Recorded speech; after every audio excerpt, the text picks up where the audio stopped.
સરકારી નોકરીમાં જોઈન્ટ થવાની ઈચ્છાવાળા દીકરા દીકરીઓ કેટલા?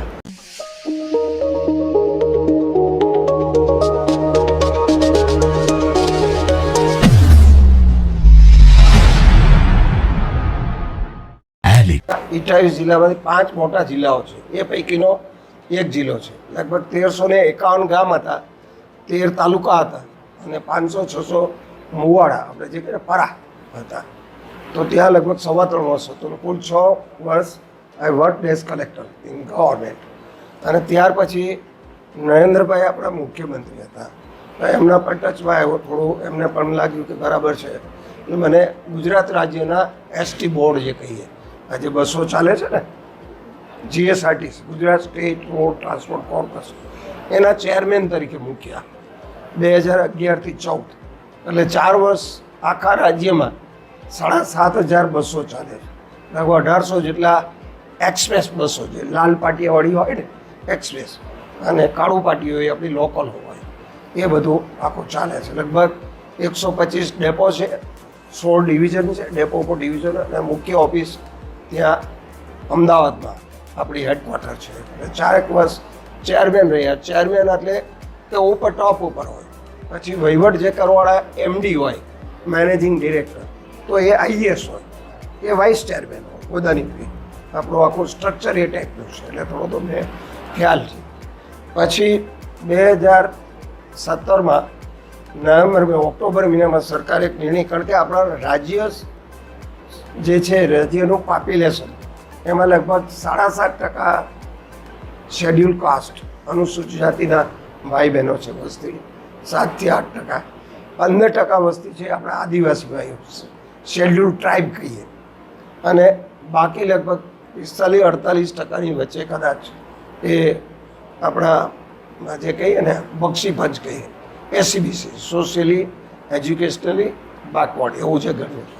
અને પછી લગભગ 30% રાજ્યના એ કંઈ not neither SC nor ST nor SEBC, તો એવી લગભગ અંદાજે 30% પોપ્યુલેશન હતું.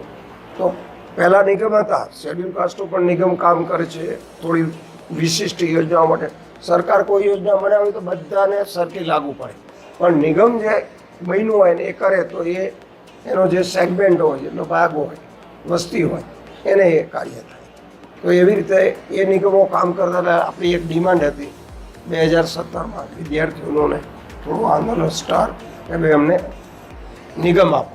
એટલે સરકારે નક્કી કર્યું ગુજરાત રાજ્ય બિન અનામત નિગમ, કે રાજ્યની 30% વસ્તી જે શેડ્યુલ કાસ્ટમાં પણ નથી, શેડ્યુલ ટ્રાઇબમાં પણ નથી, અને એસસીબીસીમાં નથી, એના બધાના કોર્પોરેશન છે, નિગમ છે, ત્રણેયના આમાં નથી. એટલે સરકારે આપ્યું, નક્કી કર્યું, અને મને એમાં ચેરમેન તરીકે મૂક્યા, એપોઇન્ટમેન્ટ કર્યું.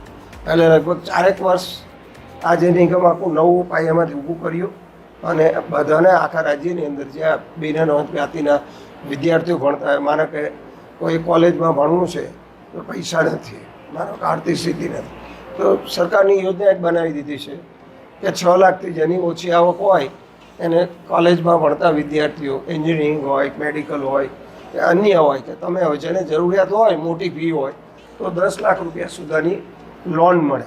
4% સાદું વ્યાજ, વ્યાજનું વ્યાજ નહીં.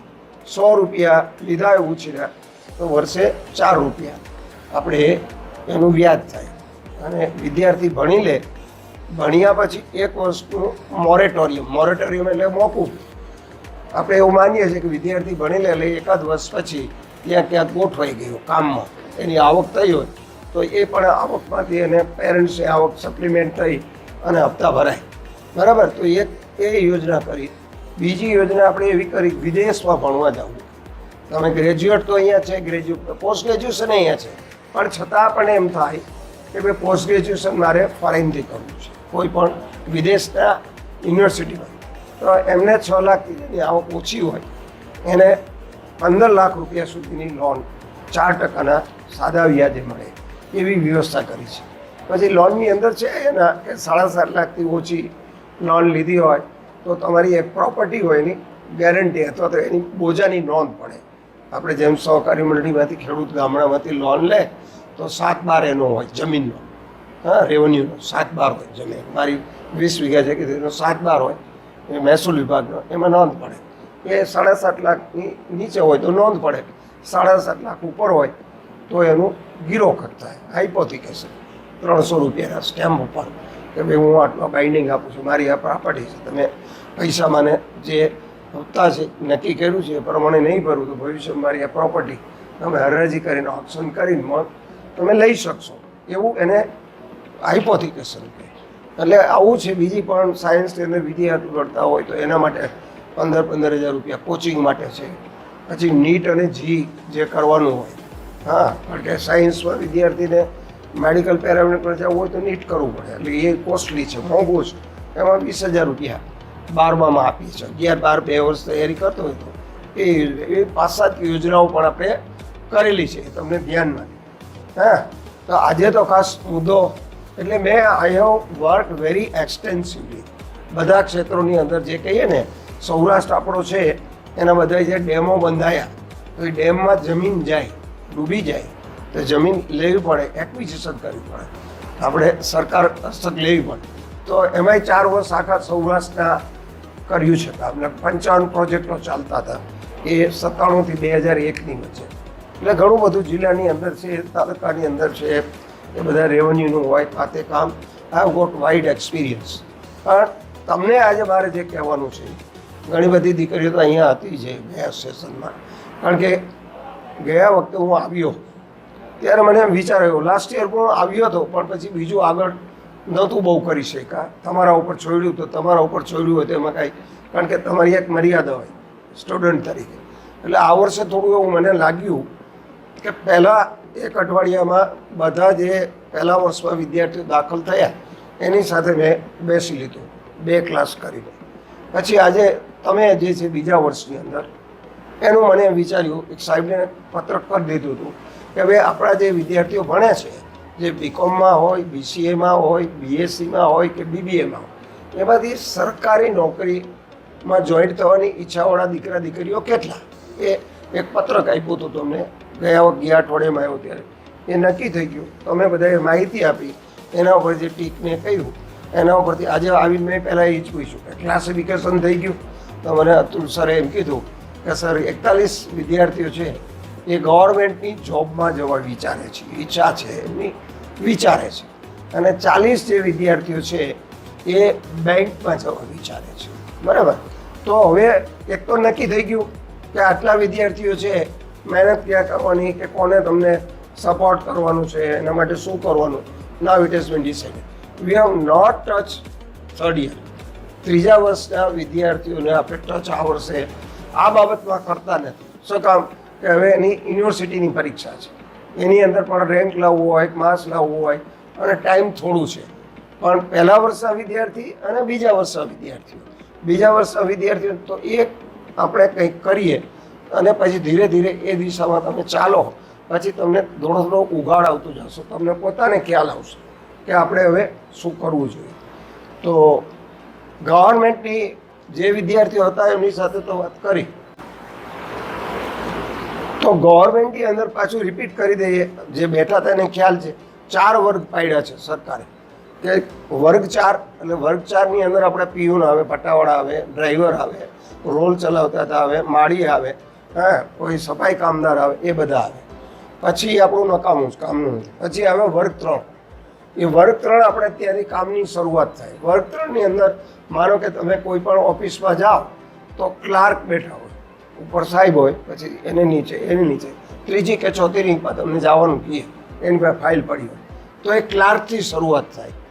અને જો ત્યાં હોય તો ડેપ્યુટી સેક્રેટરી. ગાંધીનગર જે સરકાર કહીએ, સરકાર ગાંધીનગર સચિવાલયમાંથી ચાલે. એ ક્યારેક લઈ જશો તમે સચિવાલય જોશો ખ્યાલ આવે કે આટલી સરકાર કે અહીંયાથી બધા ઓર્ડરો થાય, જીઆર થાય. તો એમાં ડેપ્યુટી સેક્શન ઓફિસરથી સ્ટાર્ટ થાય. આપણી સરકારી ઓફિસોમાં અહીંયા જિલ્લા અને તાલુકામાં એ ક્લાર્કથી શરૂ થાય. એટલે ક્લાર્ક પછી ઉપર જે આવે ક્લાર્ક એ વર્ગ 3ની જગ્યા છે.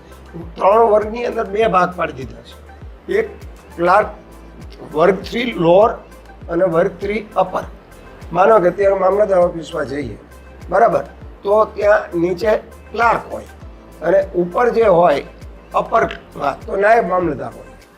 મામલતદારથી તરત જ નીચે એ અપરમાં આવે, ક્લાર્કની નીચે આવે.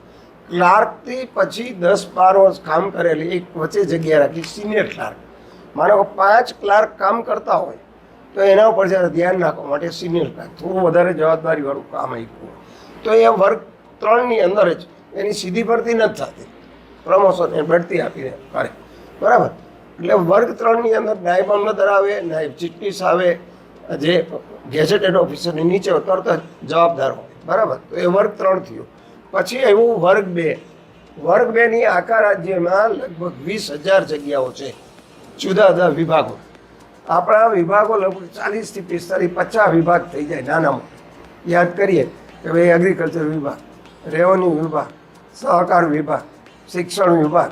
શિક્ષણ વિભાગમાં પ્રાઇમરીનો વિભાગ, પછી ઉચ્ચ શિક્ષણ, માધ્યમિક શિક્ષણ 10, 11, 12નો એની ઓફિસો.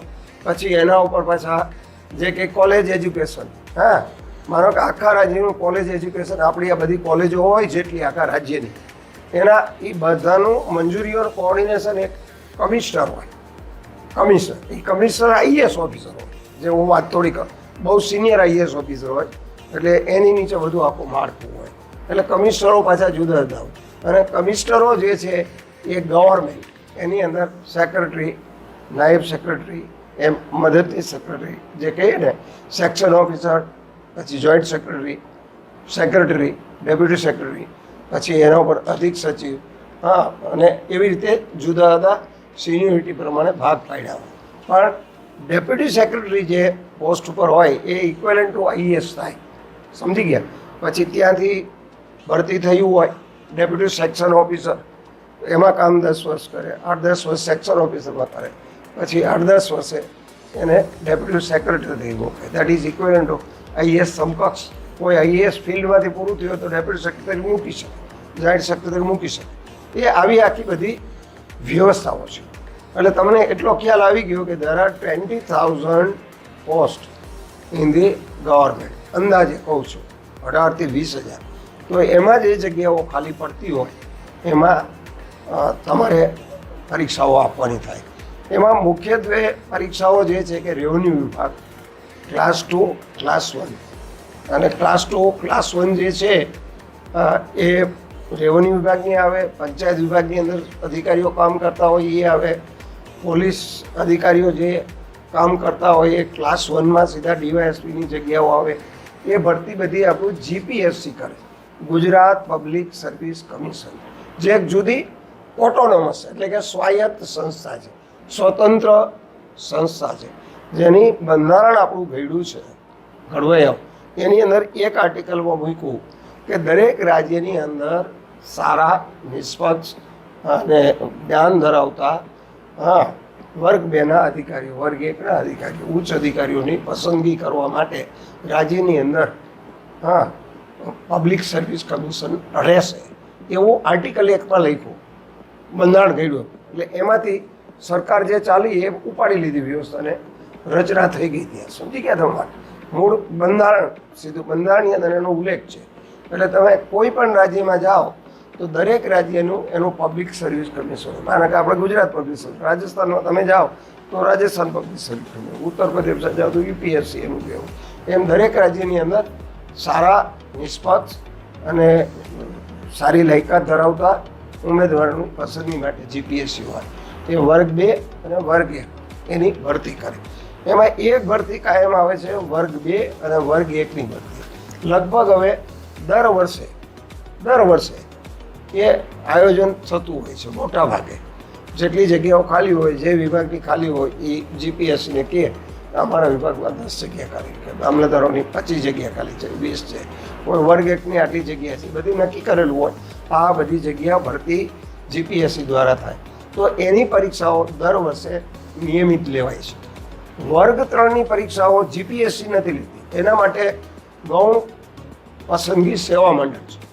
માનો કે તલાટી કમ મંત્રી, દરેક ગામ હોય, અત્યારે ગ્રામ પંચાયત હોય, તમે જોઈ હશે, હા, ગ્રામ પંચાયત હોય છે દરેક ગામડામાં. શું કામ છે ગ્રામ પંચાયત? એ ગ્રામ પંચાયત ગામડામાં ગામના જેટલા પણ કુટુંબો હોય, માનો કે ચાચા પર ગામ છે, રાજપર ગામ લો, એ રાજપર ગામ છે બાજુમાં, તો રાજપર ગામની વસ્તી 2000ની છે, તો 2000 લોકોના 5 માણસનું એક કુટુંબ આપણું એવરેજ છે, 400 ઘર છે, તો બધાને પીવાનું પાણી પીવું છે, તો એની કોણ વ્યવસ્થા કરે? બધાના દીકરા દીકરીઓને પ્રાથમિક શિક્ષણ આપવું છે 1 થી 8 સુધી, તો એની વ્યવસ્થા કોણ કરે? સરકાર કર્મચારીઓ મૂકે, પણ ધ્યાન પંચાયતમાંથી એની બોડી હોય એ રાખે. પછી ગામના રસ્તાઓ સાફ રાખવા, એની પછી ગામની અંદર ગાર્ડન બનાવવું, બરાબર? આવા બધા જે કામો નાના મોટા હોય, હા, તો એ ગ્રામ પંચાયત ધ્યાન રાખતી હોય. તો ગ્રામ પંચાયતના સરપંચ ચૂંટાય. હવે સરપંચ એટલે લોકોમાં જ ચૂંટાય, કારણ કે આપણું વ્યવસ્થાઓ લોકશાહી ઢબે ચાલે છે. લોકશાહી ઢબે ચાલે છે મતલબ કે લોકો છે એના ચૂંટાયેલા પ્રતિનિધિઓ હોય, અને એક બાજુ સરકારી કર્મચારીઓ. 2 ભાગ છે, વન સરકારી કર્મચારી અને બીજું ચૂંટાયેલા પ્રતિનિધિઓ. ચૂંટાયેલા પ્રતિનિધિઓને કર્મચારીઓને આપણે અધિકારીઓ કહીએ, અને પહેલા પદાધિકારીઓ. તમે સમજ્યા? માને કે અત્યારે મોરબીની અંદર આપણું કોર્પોરેશન જાહેર કર્યું સરકારે. કોર્પોરેશન જાહેર કર્યું એ આપણું એક અહીંયા ટોટલ વ્યવસ્થા. માનો કે કોઈ ગામ છે આપણું, તો ગ્રામ પંચાયત કેટલા લોકોનું 25,000ની વસ્તી હોય ત્યાં સુધી એક ગ્રામ પંચાયત હોય. માનો કે ટંકારા છે, આજે 10-12 હજાર વસ્તી છે, કે 12-15 હજાર, તો ત્યાં ટંકારા ગ્રામ પંચાયત બધું કામ કરે છે. એની જેવી 25,000 વસ્તી થશે, 25,000 ઉપર, એટલે તરત ટંકારા નગરપાલિકા સરકાર જાહેરનામું બહાર પાડશે. તો ગ્રામ પંચાયતની અંદર સરપંચ ચૂંટાયેલા હોય, ગામના કોઈ ખેતીવાડી કરતા હોય, નાનો વેપાર કરતા હોય, કોઈ ઉદ્યોગ કરતા હોય, તો વહીવટની એને બધી ખબર ન હોય, તો શું કરે? તો કે તલાટી કમ મંત્રીએ કંઈ હોય, એ સરકારના માણસ છે, કર્મચારી છે, એની ભરતી ગૌણ સેવા પસંદગી મંડળ કીધું ગાંધીનગર, ત્યાંથી એમાં અરજી કરીએ આપણે. જ્યારે પરીક્ષા આવે ત્યારે લેખિત એક જ પરીક્ષા લેવાય. એની અંદર ઇંગ્લિશ થોડું આવે, તમારું જનરલ નોલેજ આવે, અને એ રીતનું બધું આવે, બરાબર? તો એની પસંદગી થઈ જાય. એમ ક્લાર્કની ભરતી કરવી હોય, કોઈ જિલ્લા એમ કે અમારે આટલા ક્લાર્કની જગ્યાઓ ખાલી છે, આટલી જોઈ છે, બધા ઇન્ડેન્ટ બુક મતલબ કે બધા એમ લખીને જણાવે કે અમારે આટલી જગ્યાઓ ખાલી છે. એટલે એ ગૌણ સેવા પસંદગી મંડળ જાહેર કરે, પેપરમાં આપે, આ જિલ્લામાં આટલી જગ્યાઓ, સ્કૂલ આટલી જગ્યાની આ ભરતી છે, અને એની પરીક્ષાઓ હવે લેખિત પરીક્ષા લેવાય છે સ્વરૂપમાં, એના પેપરને સેટ થઈને પરીક્ષા લેવાની, એમાંથી જે પાસ થયા એવી આખી વ્યવસ્થા. ગુજરાત રાજ્ય માનો કે એસટી બોર્ડ છે, મેં જેમ કીધું કે એનો ચેરમેન હતો, 38,000 માણસો કામ કરે છે. એમાં કંડક્ટર હોય, ડ્રાઈવર હોય, એએસ હોય, હેડ મિકેનિક્સ હોય, હા, પછી એનો ટિકિટ ચેકર હોય, બીજા ઘણી બધી પોસ્ટો આવે, એકાઉન્ટ ઓફિસર હોય, ક્લાસ 2 હોય, ક્લાસ 1 હોય.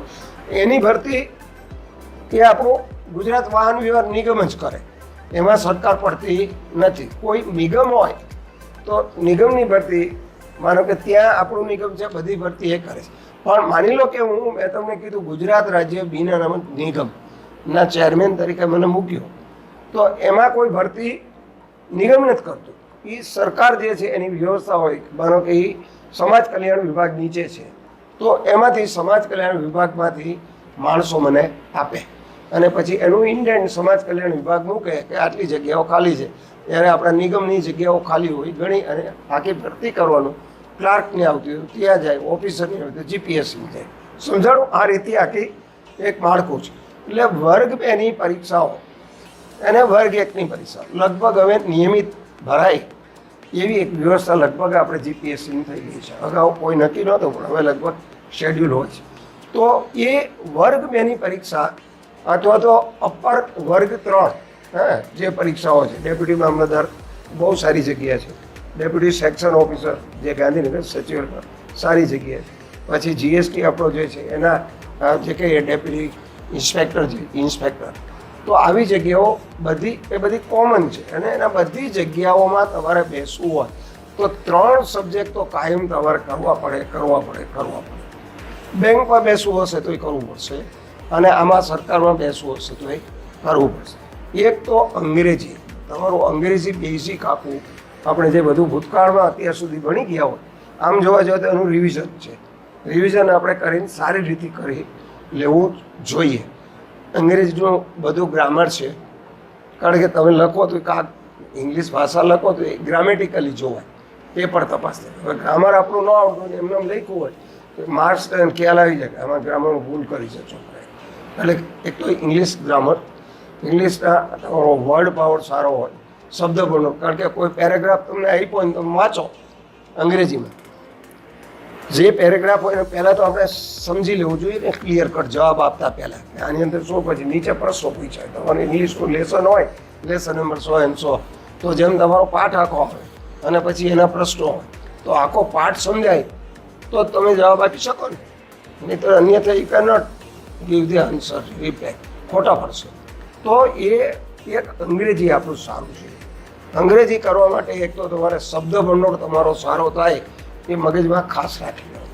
બીજું તમારું ગ્રામર.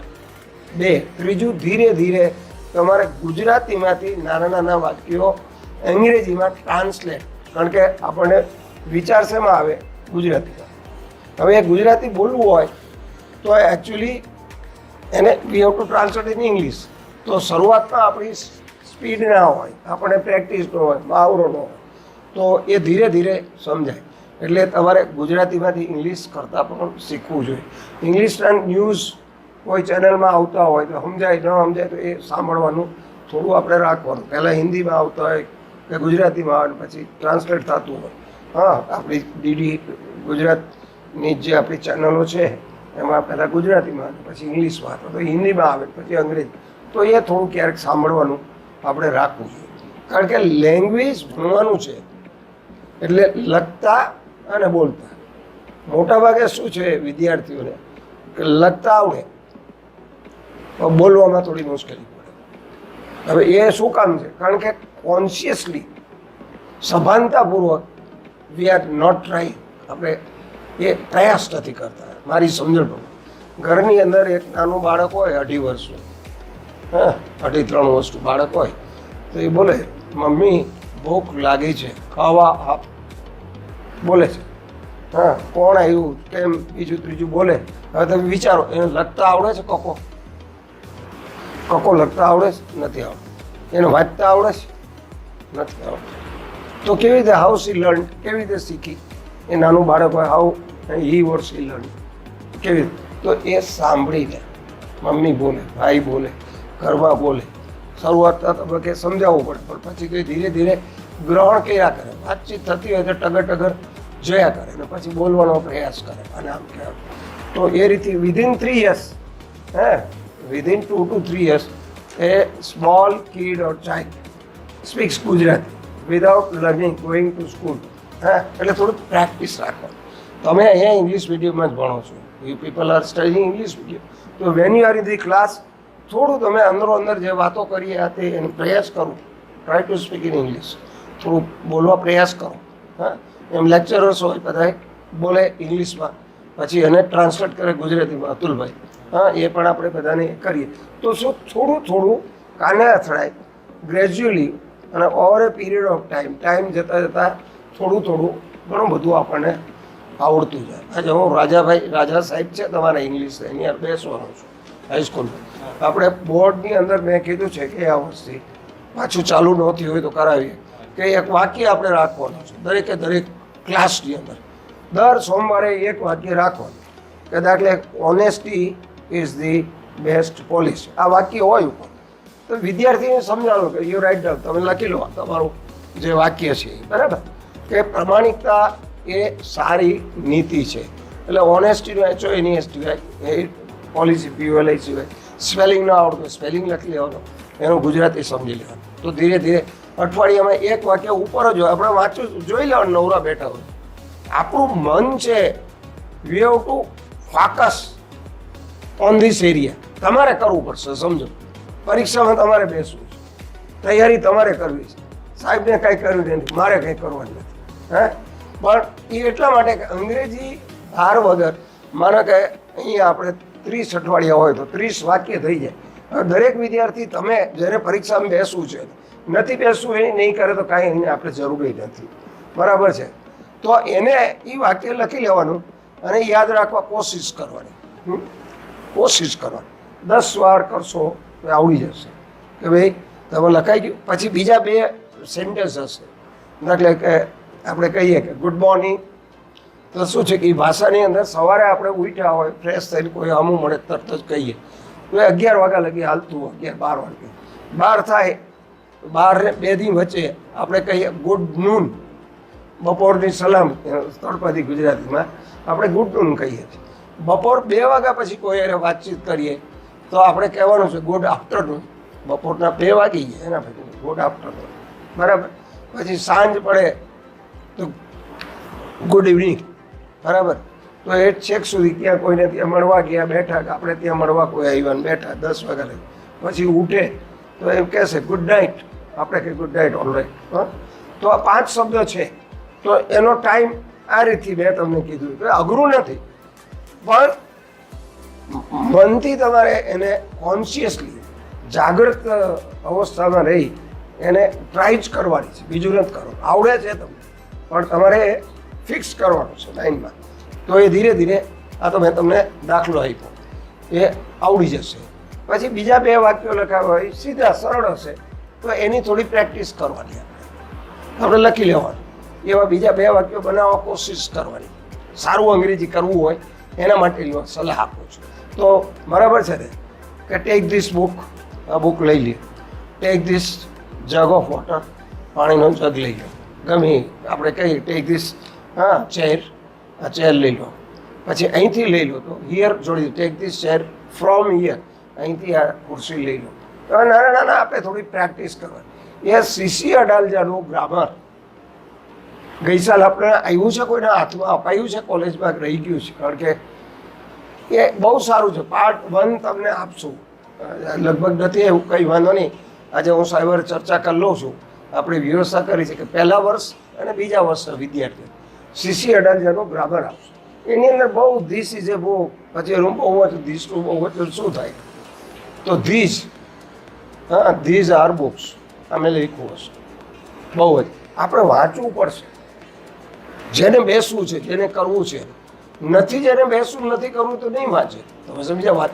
તમારે મારી સમજણ પ્રમાણે એક્સ્ટ્રા ડેઈલી 6 કલાક તમારું કામ 1 કલાક 1.5 કલાકનું હોય, લેસન હોય એ આવી જાય. અને ત્યાર પછીનું 4 કલાક ટોટલ. ઘરે ગયા પછી તમારું શેડ્યુલ ગોઠવવું પડે કે 6 કલાકનું રીડિંગ કરવું છે અત્યારે. અને આ થોડી મહાવરો એ આપણે તમે ભણતા ભણતા આપણે કરી દઈએ.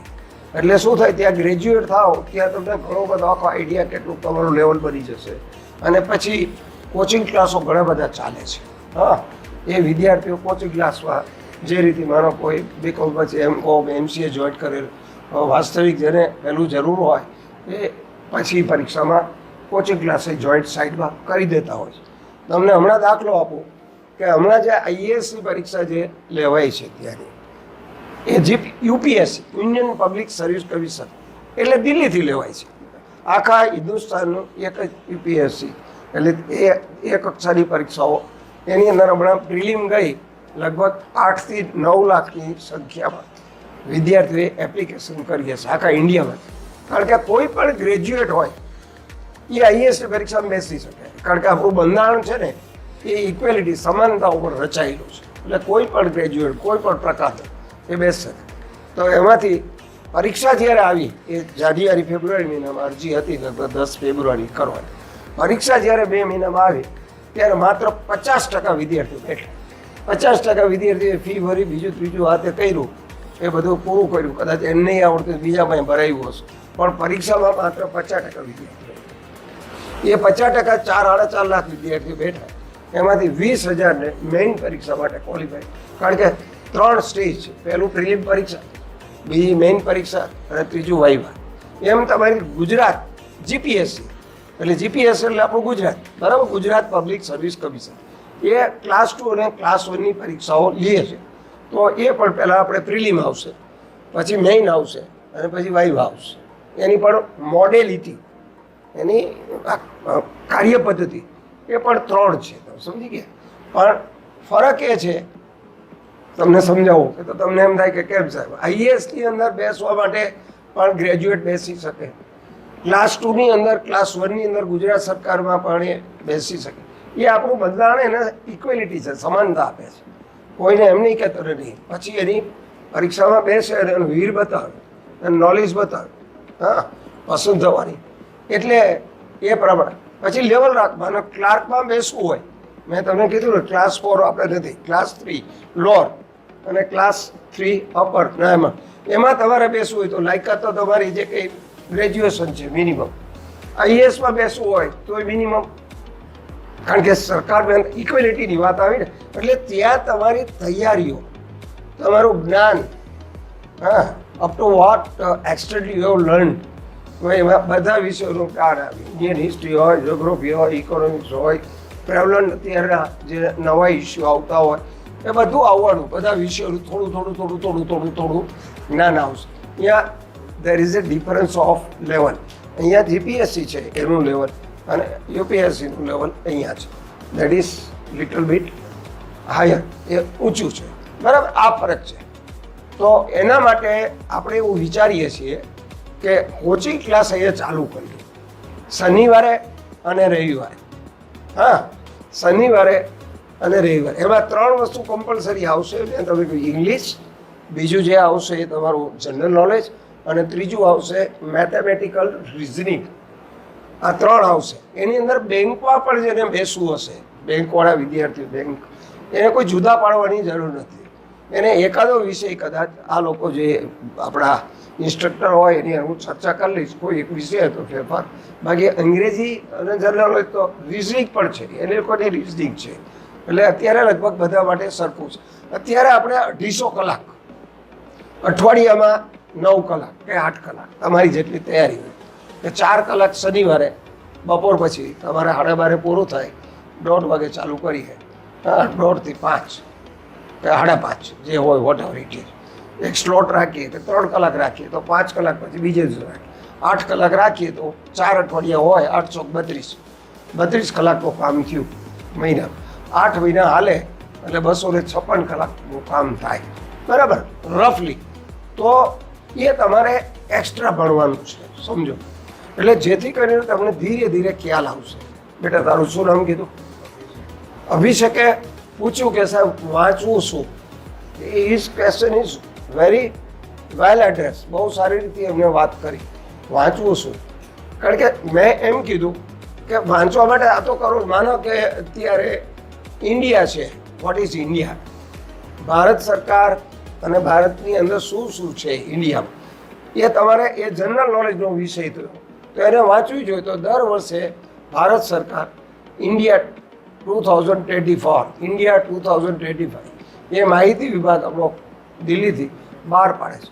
એટલે મને કોઈ પૂછે તો એને કહું કે આ બુક લઈ લે તારી પાસે. એમાં થોડું ખાલી એના હેડિંગ શું છે, કેમ છે, તો બધું આપણે વાંચવાનું થોડું. એટલે એની અંદરથી થોડું જેટલું સમજાય એટલું. પણ એ બુક હોય તો આપણને ખ્યાલ આવે. એની અંદર આપણી મિલિટરીની જે વ્યવસ્થા હોય એ હોય, આપણા બંધારણની વ્યવસ્થા એની વાત હોય, એગ્રીકલ્ચર આપણું શું છે, કેટલો પાક છે, કેમ છે, દુનિયામાં કઈ જગ્યાએ કેટલું, કયા પાકમાં શું, આ બધી વાતો હોય. પછી બિઝનેસની વાતો હોય, સરકારના બધા સેન્ટ્રલ ગવર્મેન્ટના joint sector, private sector, joint sector. હા, અને તો પ્રાઇવેટ સેક્ટર શું છે, જોઈન્ટ સેક્ટર શું છે? તો જોઈન્ટ સેક્ટરની અંદર સરકારની ભાગીદારી અને પ્રજાની ભાગીદારી હોય, that is called joint sector.